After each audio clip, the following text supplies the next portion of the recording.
किस तरह से वर्किंग हो रही है, कितना अब तक अप्रोच हम कर पाए राजस्थान में और पूरे देश में? थोड़ा सामने देखिए। तो पूरे देश में अभी 14,000 के करीब जनौषधि केंद्र खुल चुके हैं और उसमें से 426 केंद्र राजस्थान में हैं। पिछले कुछ वर्षों में जनौषधि केंद्रों की बहुत ही अभूतपूर्व वृद्धि हुई है, जिसमें कि पिछले लगभग एक वर्ष में 4,500 से अधिक जनौषधि केंद्र खोले गए हैं और हम आने वाले 2 वर्षों में इनकी संख्या को बढ़ा के 25,000 तक ले जाने का उद्देश्य रखते हैं और उस दिशा में हम अग्रसर हैं। जनौषधि केंद्र पर कोई भी व्यक्ति जा सकता है, उसके पास केवल प्रेस्क्रिप्शन होना चाहिए। वो अपनी ज़रूरत की जो दवाइयाँ हैं, जो डॉक्टर ने उसको किसी भी थेरेपेटिक ग्रुप, चाहे उसको हार्ट से रिलेटेड हो, डायबिटीज़ से रिलेटेड हो, प्रोटीन पाउडर्स हो या डिवाइसेस हो, thermometer, glucometer, BP monitor type के डिवाइसेस हो, इन सभी के लिए जो ज़रूरतें हैं वो सभी को पूरा करने के लिए लगभग 2000 प्रकार की दवाइयाँ और 300 प्रकार के सर्जिकल डिवाइसेस जनौषधि केंद्रों पर उपलब्ध हैं। और इन सभी दवाइयों की और डिवाइसेस की कीमत में 50 से 90% तक की जो बाज़ार की ब्रांडेड दवाइयाँ हैं उनसे कमी है इनमें।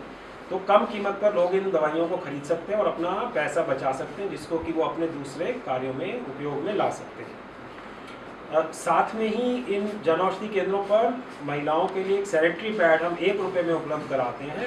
पूरे देश में जो 1 रुपये में उपलब्ध कराने वाले कराए गए जनौषधि केंद्रों से सैनिटरी पैड हैं, उनकी संख्या इसी वर्ष में करीब 12 करोड़ के करीब हो चुकी है और अब तक टोटल 65 करोड़ सैनिटरी पैड्स 1 रुपये की कम कीमत पर, ये 10 रुपये का एक पैक आता है जिसमें 10 सैनिटरी पैड हैं, तो ये 10 रुपये में महिलाओं को उपलब्ध कराया जाता है और इसकी काफ़ी डिमांड है। मैं यहाँ के जनौषधि केंद्रों से और डिस्ट्रीब्यूटर हैं उनसे बात कर रहा था कि उसकी काफ़ी डिमांड है। इसके अलावा कुछ आयुर्वेदिक प्रोडक्ट्स हैं जिसमें च्यवनप्राश, त्रिफला, अश्वगंधा और शिलाजीत बड़े लिमिटेड प्रोडक्ट्स हैं, लेकिन वो भी सभी जनौषधि केंद्रों पर समुचित मात्रा में उपलब्ध हैं। तो लोग इन सबको अपना उपयोग में ला सकते हैं और अपनी बचत कर सकते हैं, अपने परिवार की देखभाल कर सकते हैं सेहत संबंधी। सर, आप कह रहे हैं कि सस्ती दवाइयाँ उपलब्ध हैं लोगों की अप्रोच, लेकिन अभी भी जनौषधि केंद्र जनता की पहुंच से दूर है। अगर बात करें राजस्थान की तो 25,000 के आसपास दवा केंद्र है और अगर जनौषधि केंद्र की बात करें तो 400 के आसपास एक्टिव हो गए हैं।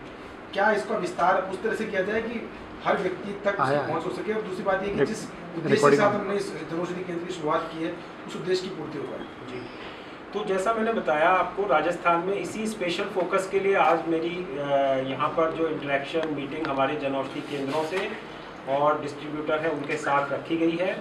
जनौषधि केंद्र कोई भी व्यक्ति खोल सकता है। ये एक एंटरप्रेन्योर ड्रिवन स्कीम है जिसके की अंदर कोई भी व्यक्ति जो इससे जुड़ना चाहे वो जनौषधि केंद्र खोल सकता है। ऑनलाइन अप्लाई करने का इसमें प्रावधान है।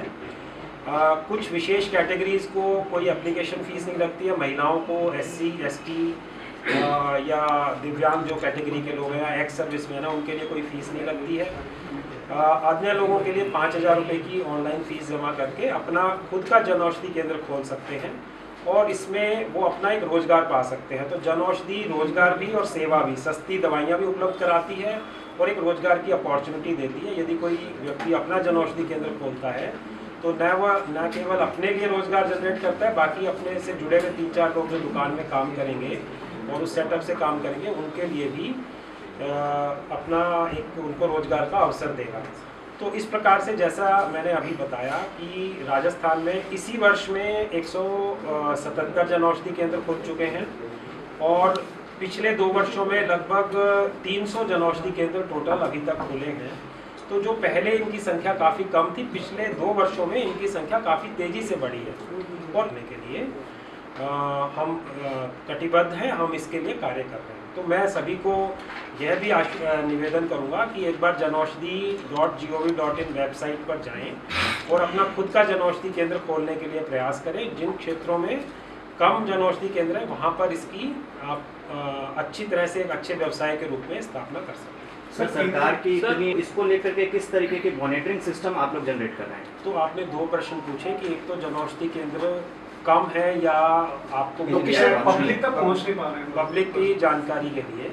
तो जनौषधि केंद्र को ढूंढने के लिए ये ठीक है कि सामान्य देश में जो बाकी केमिस्ट का नंबर है वो पूरे देश में वो प्राइवेट सेक्टर में है पूरा, लगभग 12 लाख केमिस्ट हैं। उसके कंपैरिजन में जनौषधि की पूरे देश में केवल 14,000 दुकानें हैं। लेकिन ये दुकानें सरकार से सपोर्टेड हैं, लेकिन इसको चलाने वाले व्यक्ति जो लोग हैं वो प्राइवेट लोग हैं। वो अलावा यदि वो रेडियो पर इसके एडवर्टीजमेंट आते हैं, इसके बाकी पब्लिसिटी के माध्यम से भी प्रचार किया जाता है, तो जिसको इसकी तलाश है वो इसे ढूंढ लेगा और अपना पैसा बचा सकता है। सर एक दूसरा आपका प्रश्न था अवेलेबिलिटी के बारे में, तो मैंने आपको बताया कि 2000 प्रकार की दवाइयाँ इसमें उपलब्ध होती हैं और उसमें से 300 प्रकार के सर्जिकल डिवाइसेज हैं। अब कोई पर्टिकुलर दुकान पे किसी दवाई की कमी तो कभी हो सकती है, लेकिन ओवरऑल हमारे पास अगले 6 महीने के लिए जितनी दवाइयों की ज़रूरत है पूरे देश के स्तर पर उसका स्टॉक उपलब्ध है। और जैसे जैसे इंडिविजुअल दुकानदार की वो अपनी डिमांड और सप्लाई को असेस करके जैसे वो दवाइयों का ऑर्डर हमें प्लेस करता है, उसको हम डिस्ट्रीब्यूटर के माध्यम से और हमारे 5 बड़े वेयर हाउस हैं पूरे देश में, वहाँ से हम उनको डायरेक्ट सप्लाई भी करते हैं। तो ये पूरा एक ऑनलाइन मैकेनिज्म, हर दुकानदार एक कंप्यूटर सिस्टम के द्वारा उसका पूरा मॉनिटरिंग है, वो हमारे सिस्टम से जुड़ा हुआ है। वो ऑनलाइन ऑर्डर प्लेस कर सकता है, स्टॉक की अवेलेबिलिटी देख सकता है और आपकी डिमांड के अनुसार वो दवाइयाँ मंगा के आपको उपलब्ध है। सर लेकिन एक शिकायत इसमें ये है कि सुपर क्रिटिकल श्रेणी की जो दवाइयाँ हैं, चाहे वो कैंसर की डायबिटीज़ या कार्डियोवैस्कुलर की तरह हर जगह नहीं है, बट जहाँ जहाँ उसकी डिमांड आएगी वहाँ हम सप्लाई करवा सकते हैं। सर एक सवाल इसमें, जो केमिस्ट के लिए डी फार्मा जरूरी, इसमें आप किसी दुकानदार को लाइसेंस लेते हैं, अप्लाई आपके करेगा, उसके लिए कोई नियम शर्तें हैं? क्योंकि अगर उसको इंग्लिश पढ़ना नहीं आएगा, कोई दिक्कत होगी तो वो किसी कस्टमर को देगा, किस ब्याह पे वो देगा, गलत दे देगा, क्या इसमें आप शर्तें डाल रहे हैं? मैं आपको बता दूं कि जनौषधि केंद्र खोलने के लिए अप्लाई तो कोई भी व्यक्ति कर सकता है, लेकिन उस दुकान पर एक बी फार्मा या एम फार्मा व्यक्ति का होना जरूरी है। उसके लिए जो ड्रग लाइसेंस लेना होगा वो स्टेट गवर्नमेंट देती है, जैसे राजस्थान सरकार का जो ड्रग कंट्रोलिंग डिपार्टमेंट है वो उसका लाइसेंस देता है।